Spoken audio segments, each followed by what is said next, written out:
Okay, today we're going to try something that should be super easy as long as you don't stress about it and make it more difficult than it needs to be.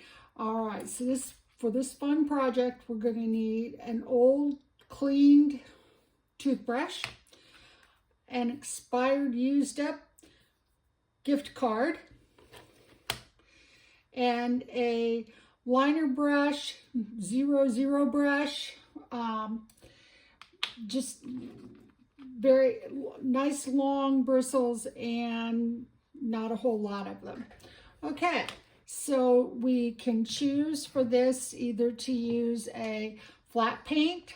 I happen to have some chalk paint on hand, and to get it out of the container, I'm just going to put a little on my paper and toss the plastic stick, or you can use a coffee stirring stick. Remember, when you're doing these projects, that it really ought to be fun and that you shouldn't stress too much. You don't have to be perfect. In nature, trees certainly are not perfect, and it'll be a lot more fun if you just relax and let it go. So we've got our water, we've got our, I like to use disposable pallets. You just tear them off when you're done and throw it away. And you can use an old plastic lid from cottage cheese or whatever you might happen to have on hand, but you'll need something that you can put your paint on. All right, so to get started, we're going to use quite a bit of water to our paint to start, and I'm gonna mix it in. It's gonna be like milk almost in its consistency, and it does not have to be exact. So then we're going to start about 1/3 of the way. I'm going to move this over a little bit so you can see it better. About 1/3 of the way from the top of the picture. It's okay if you go a little above. In fact, it'd probably look better if you do, but just say for reference, it's going to be about 1/3 of the way up. All right, so we don't want to start right in the middle because that would visually divide what we're doing, but we're going to just play, and we're going to take this thin paint and we're going to just, and we're not going to do solid. We're just going to let it move around as it will, and if you get something maybe a little wider than you thought, well, just compensate by making it a little wider up above. There's really no way you can make a mistake with this. You're just learning how to handle a brush and to have a little bit of fun. All right, so when you're not making this one terribly large, because this tree is supposed to be more in the background. You can give it some stem and maybe a line that goes through the top or through as a trunk. Just, you're making an illusion of a tree. Then you come over to the other side, maybe not quite so high. You want some variety. You don't want it to all be exactly the same. Maybe a deer has been eating on one of these. Maybe when it was a young tree, it got nibbled on by a bunny rabbit, whatever. The wind may have come along and torn off a couple branches. Okay, so you want to leave some areas of the tree not solid. I've heard some people say, leave some space for the birds to fly through. That's a good way to think about it. But, you know, if you look at a tree, it's in nature, it's not going to be like a cartoon triangular tree. Okay, so you're going to play around with that. And again, you don't want them all to stop and start in the same place. this one we're going to have it in just slightly higher up than the other one, and maybe make this one just a little bit bigger. You play with it. It's not important that it be exact. It's not important that it'd be anything other than just something that makes you feel good about how it looks. You're the artist. You're not AI. You're just here to have some fun. Okay, so you're playing with your trees, and you got your third tree back here, and we're going to have it go ahead and end a little higher up, a little further back than the other two. Okay. All right, so you got that. And now you want to do your next level of trees. And for this, you're going to come and get a little more paint and mix it in with your water. It's not going to be as thin as the first paint. Just adjust so that it's kind of like a heavy cream as opposed to like milk. Okay, so you got kind of a heavy cream consistency going, and you're going to come along and you're going to have your next set of trees, and you're going to put it down and play around and let it come up higher and lower. And it's okay if you're a little bit shaky. In fact, for this particular thing, it's actually better if you don't have it too solid. It's okay if you go right over the top of some of the tree behind it, because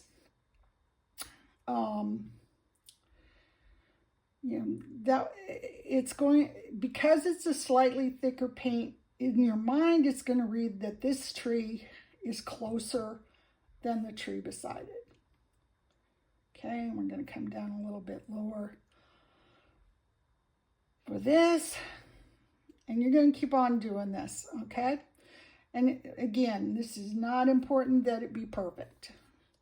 All right, so we're going to need to make just a little more of this. Again, you're going to add some paint, and you're going to add some water and make a sort of a thick cream. Make sure that you've got more than you think you're going to need, because you can always do something with the leftover paint or even throw it away, but it's real hard to replicate exactly how much water you had in it if you should run out. So it's not terribly expensive, so just go ahead and use what you need to use. Okay, so we're going to have our next tree. It's going to be right in about this area right here. And again, we're just playing around. We're not trying to be exact. We're not trying to say, oh, this has to be perfect. We're not AI. We don't need to be perfect. We just need to have some fun.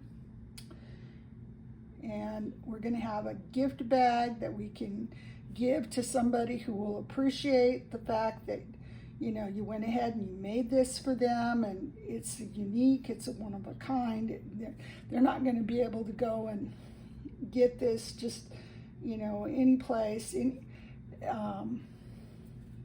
the same bag in every store, and just like everybody else's, because this is going to be unique to them. All right, so we're going to keep on playing and adding some more paint, and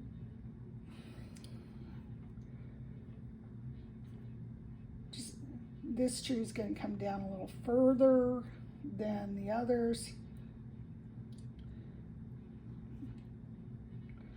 I'm just going to keep playing with it until we think it looks good, or you think it looks good. This is not something that is required that it be perfect. In fact, as I've said a couple of times, being perfect just really isn't it isn't what we're going for. All right, so this time we're going to put some water on the brush, and we're going to have be pretty thick. It's I like to keep water on the brush. It just makes it easier to clean it. All right, so this tree we're going to take and we're going to have it coming in here, and it's going to go again over the top of this other tree. It's okay. It's going to block a little bit of the light, but that coming through the other tree, but it doesn't matter. What matters is, again, that it just looks like there's a forest. And if you look in a forest, a lot of the trees will be in the front of each other, on top. They'll seem to be on top of each other. If the paint is just too thick and it doesn't want to work for you, well, just get a little bit more water, mix in a little water, and it does not have to be perfect. Every level doesn't have to be exactly the same. It's okay for it to just, just be however it turns out is fine, because in nature, you're really never going to see an absolutely perfect tree unless it happens to be on a Christmas tree lot, and then in that case, they have been groomed and cut back over the years to be perfect, and we're not going to worry about that. All right, so you got this one, and we want to come down just a little bit further so that it seems visually to be in front of the tree that is in the area behind it. And for your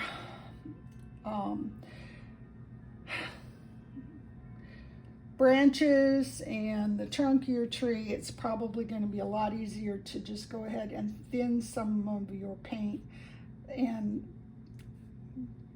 put it in. It's really easy. In this particular instance, it's actually better if you're a little shaky, because very rarely in life are tree branches and things absolutely steady on. And you can always come back in and add some additional and play with it until you like how it turned out.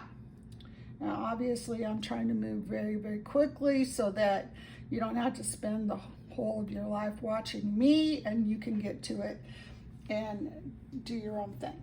So we're going to have our last tree is going to live in this area over here, and we're going to just start out. We'll be a little more pointy at the top and keep coming down.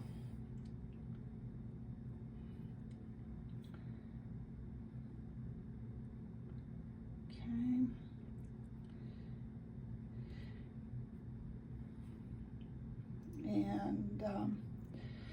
And when you give your artwork to somebody, the first time you give somebody something, see how they react. If they appreciate it and understand it, great. If they don't, well, that's okay. You just don't need to give them things anymore. You've got plenty of other friends and family who will love it and love you and understand what it is. My own mother was one of the people in this world who really did not like anything homemade. She really wanted everything to be purchased for her, and that's where she saw value, and that's fine. It was her choice. She didn't get a whole lot of my art because she didn't like or appreciate what I was doing, and so that's okay. You don't have to share your work with people who don't want it, don't like it, and don't understand it. Not a problem. All right, so you're going to keep on playing with this, and this tree, we're going to have it come down even lower than the others, and some of it can even go off the page. It's kind of bigger and fatter at the bottom, so it can't all fit on the page. That's all right. Visually, that's a nice feature, that it not all be exact. And all your trees don't have to be exact. In fact, it's better if they're not. And just keep playing with it. Hope you don't mind that I'm going to show you start to finish on this one. I may not always show you start to finish how I did things, but I just want you to understand that a lot of times when you watch the shows on television and you've got an artist showing you how things are done, that they do a lot of stopping and starting and time lapse of what they're doing, and it doesn't necessarily represent how much time it actually took for the artist to finish something. See, I'm getting a little bit better here because I'm just kind of letting the bristles of the brush move and create things. All right, so we got that.